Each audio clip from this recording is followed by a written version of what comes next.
When I made my video talking about the worst metas in Clash Royale over a year ago at this point, I didn't realize how many metas I had missed out on. But on top of that, I also didn't think that in a 1-year time frame, the game would have as many bad metas as there has been between July 2024 and September 2025. So that's why in this video, I have looked through some more terrible metas in order to find out what truly is the worst meta in Clash Royale history. 2025 has had pretty terrible metas, to be honest, as I'll talk more about later, but one of the worst metas we've had so far is the Hyperbait meta of early to mid 2025, and when the Boss Bandit was released, it made the Hyperbait meta even worse. The Evolved Dark Goblin was one of the most underrated evos when it first came out, in my opinion, since it wasn't really used much, but it was secretly extremely broken. The one archetype a lot of bait decks at the time struggled to beat was Beatdown, since Beatdown decks could overwhelm these decks, and since newer versions of the deck stopped including cards like Inferno Tower, it made it even more difficult. However, the Evolved Dark Goblin solved everything. Not only was the regular Dark Goblin extremely threatening on offense, it was also an amazing spell bait card and also a great defensive card. But the Evo Dark Goblin was on another level. It took a card that was already a great pressure card and made it into one of the best defensive cards in the game. This almost solved the issue of these logbait decks having difficulty in dealing with decks with larger tanks like Pekka, Goblinstein, and Lava Hound, since the Evo Dark Goblin's poison effect could wreck tanks and support cards behind it, since the poison lingered until the troop the Dark Goblin was targeting was killed, which in many larger pushes would usually be the tankiest troop like a Lava Hound. Having cheap bait evolutions like the Evo Barrel and the Evo Dark Goblin being viable meant that the faster you could cycle to them, the better your chances of winning the game were, since you could not only outcycle your opponent's spells, but you could also overcommit on offense and have the Evo Dark Goblin bail you out on defense. This led to extremely cheap bait decks becoming popular, and when I say cheap, I'm talking around 2 to 3 elixir average decks, which previously were only troll decks.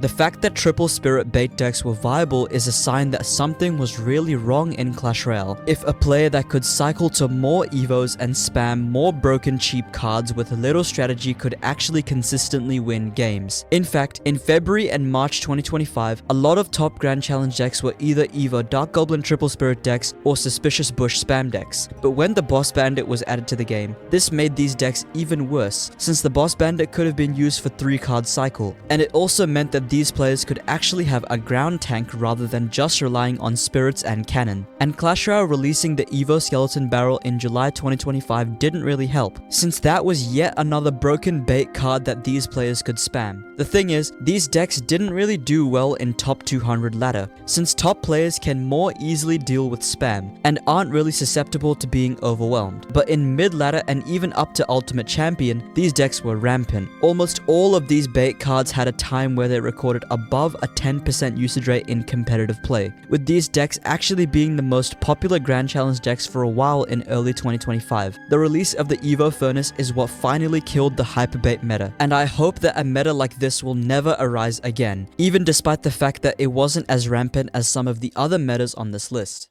This next one is one that I didn't include in my first video, since I didn't really consider it to be a meta, but the more I looked into it, the more I kind of realized that the June 2024 Goblin card meta was actually kind of a meta, rather than a phase, since it actually lasted around 3 weeks. It's just that its most broken 2-day phase was when the Goblin cards got released into Clash Royale. Starting with what happened on release day, the Goblin Machine was an insanely broken card, mainly because of its rockets dealing almost 900 damage to anything at level 15, including towers, meaning that it basically did double the damage of a rocket to the tower, and keep in mind, it shot every 3.5 seconds. But aside from the damage that the rocket did to crown towers, 900 splash damage on normal troops is already bad enough, since that was kind of like a mini Pekka's attack with splash damage to all troops, including air troops. The Goblin Machine was so broken that the best strategy, even competitively, was to spam and mirror him, since the opponent often needed to overcommit to counter him. But then we get to the Goblin Curse. The June 2024 Goblin Curse was also a terribly balanced card, since it had the same radius as a graveyard and had 50% damage amplification, while also turning the opponent's troops that died in it into goblins for only 2 elixir. Considering that cheap cycle was the best pairing to the Goblin Machine, having this cheap spell that was also extremely overpowered paired with the Goblin Machine was deadly. In Grand Challenges, the decks with the highest win rates were literally just Goblin Machine, Goblin Curse, Curse spam decks. The Goblin Machine recorded an 83% usage rate at his peak, making him the most used troop in the game's history. The Goblin Curse also recorded a 73% usage rate, which again is one of the highest usage rates this game has ever seen. Mirror also had above a 60% usage rate, since Mirror Goblin Machine was so strong. When the Goblin Machine was inside the curse, his rockets could deal almost 1300 damage at level 15. This made defending a Goblin Machine a nightmare, since air troops like baby dragons or inferno dragons would get disintegrated, and you could pair it with Rage to instantly turn swarm cards into goblins and amplify the damage against defensive troops. In fact, the 8 most popular cards literally made up the most popular decks at the time, which shows how repetitive games were in Grand Challenges at the time. But after the emergency nerf both the Goblin Machine and the Goblin Curse got 2 days after release, the meta didn't really get any better, since the other Goblin card that got released during this time, the Goblin Demolisher, rose to popularity. A lot of people had thought that the Goblin Demolisher was a pretty bad card, but the thing is, even that card was secretly overpowered as well. It's just that the Goblin Machine and the Goblin Curse was so broken, it completely overshadowed the Demolisher, and once the others had been nerfed, it became apparent how strong the Goblin Demolisher really was. At the time, his death damage radius was so large and dealt so much damage that it was basically like dropping a fireball on something. So the fact that you could get a card with a similar DPS to a bomber while having the same health as a wizard that also dealt a fireball's worth of damage on death for only 4 elixir was pretty insane. And the day 1 emergency nerfs to the Goblin Curse and Goblin Machine didn't completely kill these cards. They just brought their usage rate from extremely unhealthy to just unhealthy, with them still hovering at around 40 to 50% for the next 3 weeks until Clash Royale would properly balance them out. And it wasn't just the Goblin cards that were broken. Clash Royale also buffed the Ram Rider and the Prince in June 2024 so that they would charge in 1.5 tiles, which made them super strong since they would basically always charge, and it made these cards really annoying to deal with since a charged up Prince and Ram Rider are so deadly. Both the Ram Rider and the Prince shot up to a 30% usage rate following these balance changes, where once again, Clash Royale wouldn't make any changes until 3 weeks later. And if it wasn't already bad enough, this was also during the time that the Dagger Duchess was still somewhat viable, so that wasn't really a great sign for the game. Just looking at the top 20 cards of this meta was crazy, since most of the broken evos and broken cards were often used in the same spam decks. Goblin Demolisher was basically only really seen in drill spam decks, and the Goblin Machine and Curse was still used in spam decks where the buffed Prince and Ram Rider were used in. It was only in July of 2024 where Clash Royale would properly fix the mess they created by nerfing all 3 Goblin cards again, as well as nerfing every other broken card in the meta. The fact that the only balance changes we got that month were nerfs shows how negative the meta was, cementing the Goblin meta of June 2024 as one of the worst metas of all time.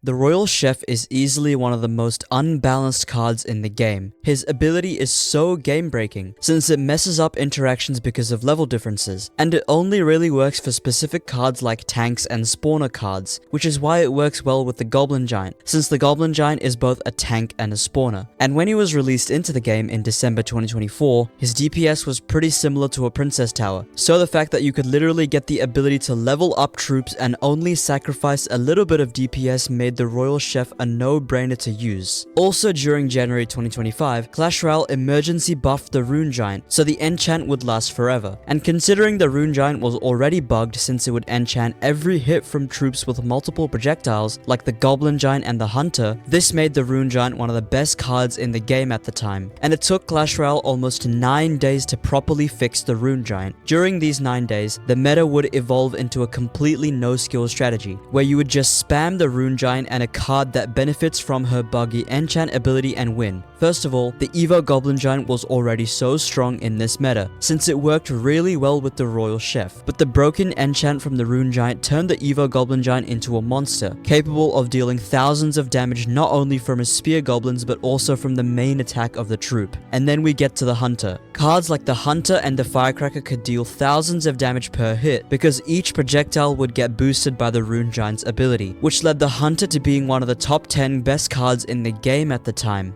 Throughout this phase, the Evo Goblin Giant reached usage rates well above 30%, which is insane for a tank. On top of that, the Hunter was used in over 20% of decks as well, and the top 10 cards in the game all had usage rates above 25%, of which half of them were cards that worked well with the glitched Rune Giant, showing how no skill this meta really was. The Royal Chef had the highest usage and win rate in the game aside from arrows, showing that you were basically at a disadvantage if you didn't use him and the broken Rune Giant. And what made this meta even worse is the fact that Clash Royale would add the Evo Lumberjack in February 2025, which did well with the Rune Giant boost. Is that thing buffed? I don't know. Rage it up though. This is so stupid, man. I can't do anything for this. This is so stupid. I can't stop this lumberjack, and man. And the little prince is faster from the Rune Giant buff? Rune Giant Lumberjack doesn't make sense, Supercell! And something that not many people realized was how broken the prince was in this meta, since he could take advantage of the Rune Giant buff and combined with his fast charge speed, could wreck anything in his path. During the February 2025 season, the Evo Lumberjack and Prince would both have times where their usage rate was above 20%, with the Evo Lumberjack reaching usage as high as 30% in top ladder. This cements the Royal Chef Rune Giant meta of early 2025 as one of the worst phases this game has ever seen, where the meta literally revolved around broken mechanics.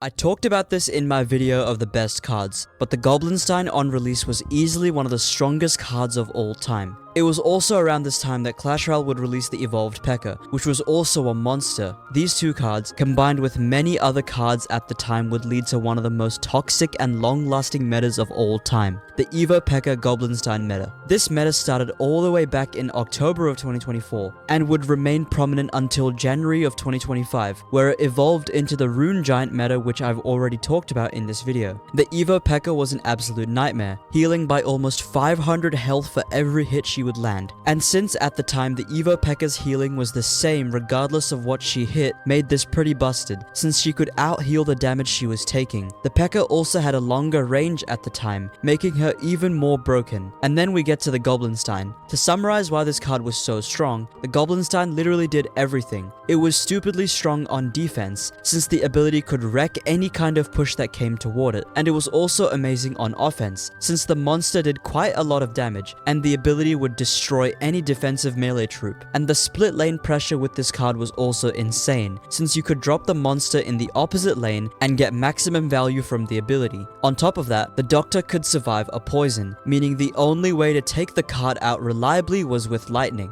I think I'll start with the less brain-dead version of this meta, with the October to November 2024 phase. This phase revolved mainly around the Goblinstein. There was barely any deck variety at the time, since there were very few specific cards that countered the Goblinstein well, like the Cannon and Lightning. And on top of that, the Evo Pekka was pretty difficult to deal with, since her best counters were pretty well covered by the Goblinstein. This meant that at least 1/3 of the decks the Goblinstein was used in, Pekka was also used. And it didn't help that cards like the Ram Rider were also super popular at this time, since she worked well in beatdown decks with the Pekka. And again, the Goblinstein could be used to take the cannon out to let the Ram Rider connect to the tower. It was just rinse and repeat. And to make things even worse, the Goblin Giant also worked really well in Evo Pekka Goblinstein decks, since the Pekka could wreck defensive buildings and defensive cards, and both of these cards were extremely strong when paired with Rage. And I know I keep saying this, but to make things even worse, Goblinstein also worked really well with Evo Mortar, meaning that Mortar was super prominent at the time. It was also during this time that the Evo Electro Dragon was released into the game, which made the meta even more toxic. And if it kept its pre-release stats, I think this meta would have been worse than it already was. There were almost 20 different cards with a usage rate of at least 20% during this meta, excluding the Princess Tower, showing that there was literally no deck diversity. And when there was deck diversity, it was either Logbait or Piggy's EQ, which were pretty annoying decks either way. On Reddit and many discussions, you can see how much hate there really is for this meta, and I think it's completely justified. It's never really a healthy sign when expensive cards like Pekka, Goblinstein, and Goblin Giant are being used in over 40% of decks.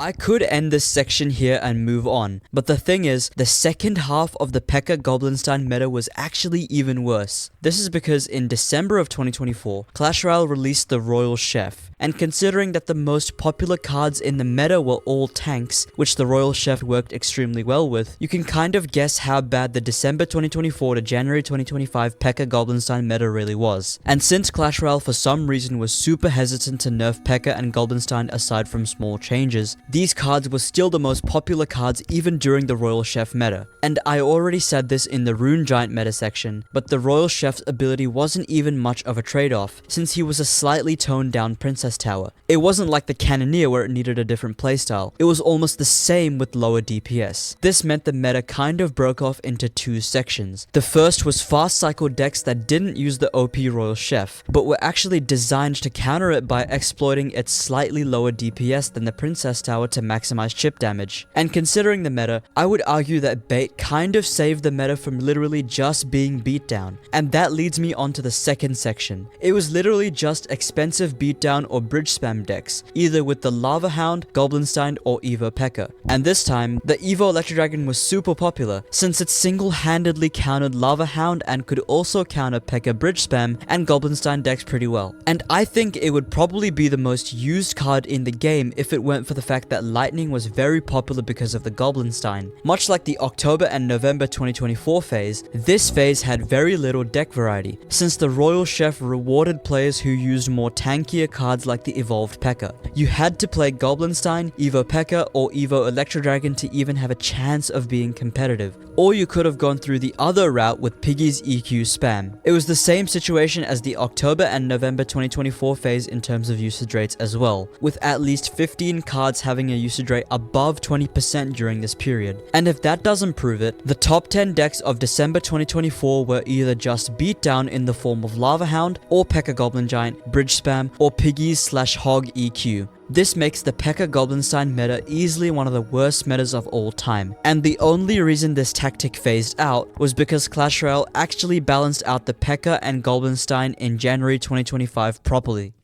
When evolutions were first released into Clash Royale, it was a completely new playstyle, so it makes sense that everyone would have trouble getting used to them. However, looking back on this meta makes me realize truly how crazy Evos were when they first released into the game. The main reason I think the OG Evo meta was so crazy was because Clash Royale gave every player a free Evo, and most players chose either the Evo Royal Giant or the Evo Firecracker, since they were clearly superior to the other two Evos at the time. Starting with the Evo Skeletons, they had a really powerful ability. It's just that they were kind of useless since they were 3 cycles and they could be spelled away pretty fast. I'm not sure if many players chose the Evo Skeletons as their free Evo, but for the players that did choose it, it was still really useful, since the Skeletons itself was a really good card, so the Evo Skeletons made them even better. The Evo Barbs were a pretty balanced Evo compared to the other two, but they were still super strong. The main issue with the regular Barbarians is that they could never do well in the meta, since Fireball was always super popular. But since the Evo Barbs could survive a Fireball, it made them pretty good since they could finally survive for longer than 5 seconds. And the Rage ability they had was also really strong, since at the time, it resulted in an attack speed buff of 50%, which made the Evo Barbs amazing at defending tanks and also great on offense, since you couldn't ignore even a single Barb, otherwise it could take an entire tower. But then we get to the Evolved Royal Giant and the Evolved Firecracker. The Evo Royal Giant took a normal Royal Giant and increased his health by 30%, while also making him stomp, dealing splash damage and knockback to any melee troops every time he attacked. The issue was that a 30% health buff was already so strong, since this was a 1-cycle Evo, but the stomp ability made it even better. In fact, the Evo Royal Giant had more health than even the Lava Hound, and the stomp knocked medium troops so far back that if you paired it with Rage, sometimes these troops wouldn't even be able to hit the Royal Giant. The Evo Royal Giant also had a glitch where his cannonballs could do splash damage to nearby troops, which was a nice bonus that made him even more strong. The main thing that made the Evo Firecracker broken was the fact that she could survive arrows, and also the fact that if multiple of her shrapnel pulses hit the same thing,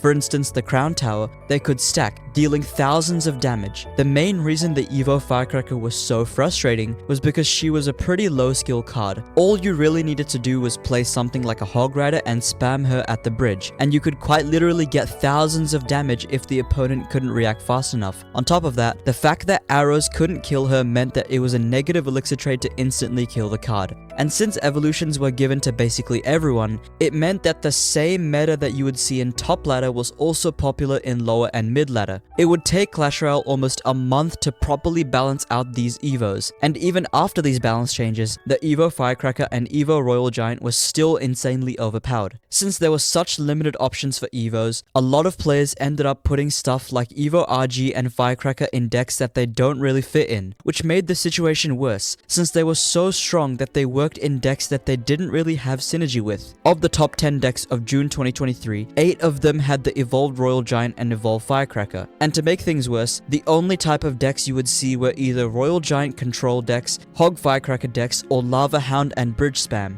Pretty much in this meta, everyone is running, for the most part, RG, Hog, or Lava. If someone's running something different, then it's kind of rare. So this guy's actually using something different. The fact that some of the top 10 decks look like mid-ladder decks is concerning as well. And the fact that unlocking all Evos would cost $99 was also pretty insane, because they were literally pay to win. If you didn't have a broken Evo, you were probably going to lose the game. With evolutions being somewhat evenly distributed to players now, it kind of makes Evos more bearable. But this OG Evo meta of June and July 2023 will go down as one of the worst metas in Clash Royale history.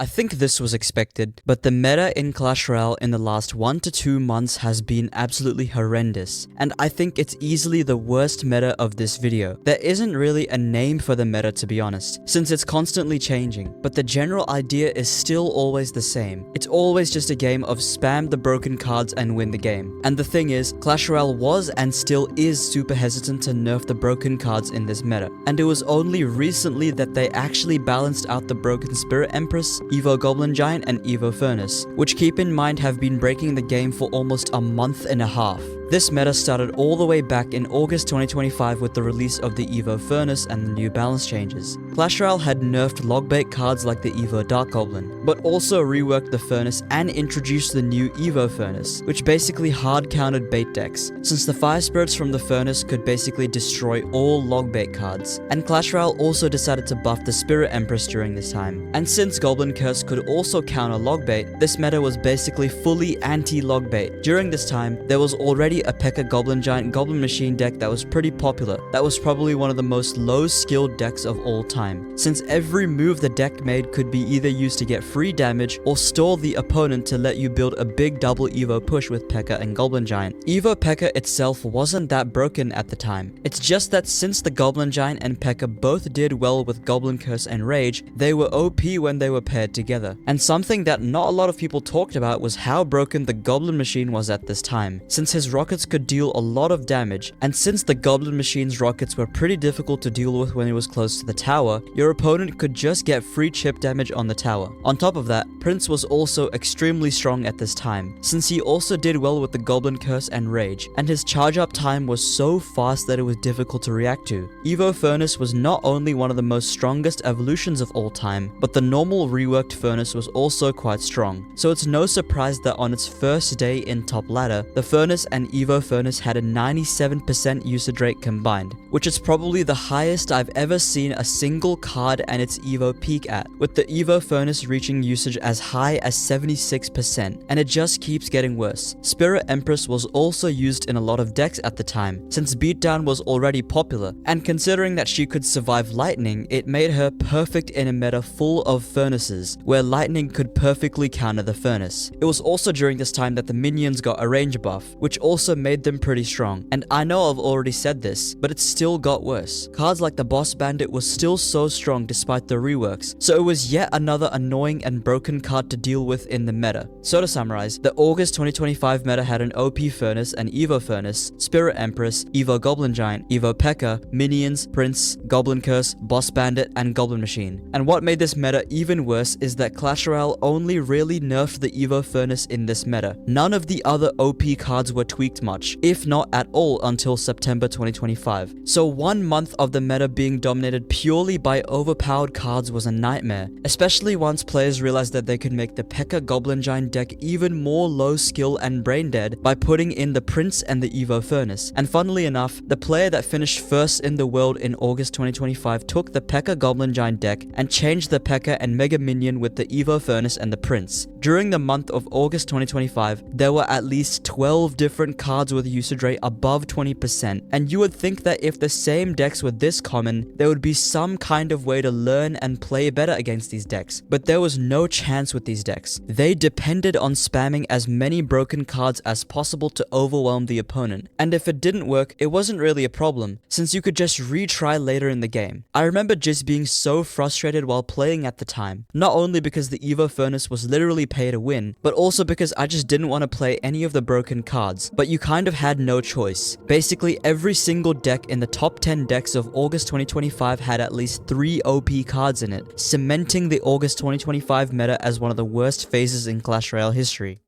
The thing is, the meta was arguably worse going into September 2025. I know this might be early to say since I'm making this video in the middle of the meta, but the September version of this meta is turning out to be even worse than August. Clash Royale finally toned down the Spirit Empress, Minions, Goblin Curse, and Furnace in early September, but they immediately negated the good thing that they did, because they released an extremely OP spell and a very strong evolution. I admit that the Baby Dragon Evo probably isn't one of the top 10 most broken evolutions of all time, but it still is extremely strong. However, the Vine spell is easily one of the strongest cards of all time, and again, Clash Royale is still super hesitant to balance the card out, which has resulted in its usage rate in top ladder consistently sitting above 60%, which is outrageous. So you're telling me Vine's got an emergency nerf just to still have a 60% usage rate inside the top 1000? If you scroll through the top 100, every single deck is running Vines. And it makes sense why. Who wouldn't have thought that if you take the gimmick of the freeze spell and put it on a card that's cheaper than it, and also deals more damage than arrows, while bringing air troops to the ground to let ground troops attack it wouldn't be OP. The Evo Baby Dragon and Vines for the past couple of weeks in September 2025 have been tormenting the meta, and this leads me on to another reason that I think this meta sucks so much. There is simply too many powerful cards in the current meta. Once Clash Royale nerfed some broken cards like the Goblin Curse and Spirit Empress, it was never really gonna fix the game, since this made cards like the Evo Witch meta again with Graveyard. And despite the nerfs, the Goblin Machine spam decks with Royal Chef and Evo Goblin Giant are still OP,